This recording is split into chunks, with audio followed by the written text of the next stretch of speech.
முக்கியமான விஷயங்கள் யாரும் இந்த வீடியோ தட்டிவிடவானும். அஸ்ஸலாமு அலைக்கும் வரஹ்மத்துல்லாஹி வபரகாத்துஹு. வாத்துடைய மருத்துவ 4 குறிப்புகளையும் இது ஹலாலா ஹராமா என்ற விஷயத்தையும் சொல்ல வந்திருக்கிறேன். வாத்துடைய வகைகள் பல இருக்குது. அதில் ஒன்று தான் அரபால சொல்லுவாங்க இவஸுன். இந்த வாத்துடைய அமைப்பு எப்படி என்றால் இதில் கழுத்து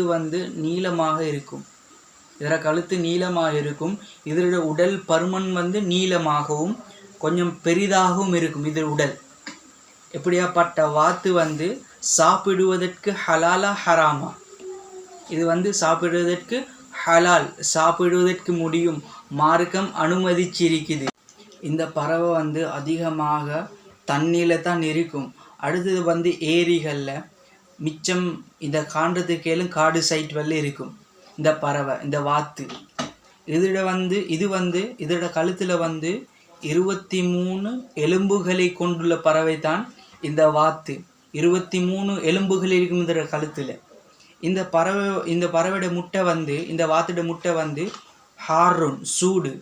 இதை தலை சுற்றி இருக்கக்கூடியவங்க, அடுத்தது வாயு நோய் இருக்கக்கூடியவங்க எல்லாம் இதை சாப்பிடக்கூடாது. சாப்பிட்டா அவங்களுக்கு தங்கடம் ஏற்படும். அப்படி சாப்பிடுவதாக இருந்தால் உப்போடு கலந்து அவங்க சாப்பிட்டா அவங்களுக்கு எதுவும் ஏற்படாது. சரி, முதலாவது யாருக்கெல்லாம் விலா வலி நோய் இருக்குமோ, விலா எலும்பு வலி இருக்குமோ, அடுத்தது இடுப்பு வலி, பக்கவாதம் இருக்கக்கூடியவங்கள் எல்லாம் இந்த வாத்தி மூலம் எண்ணெய் தயாரிக்கப்பட்டு அந்த எண்ணெயை அவடத்தில் பூசினா அவங்களுக்கு அந்த வருத்தம் நீங்கிடும், அந்த வலி நீங்கிடும்.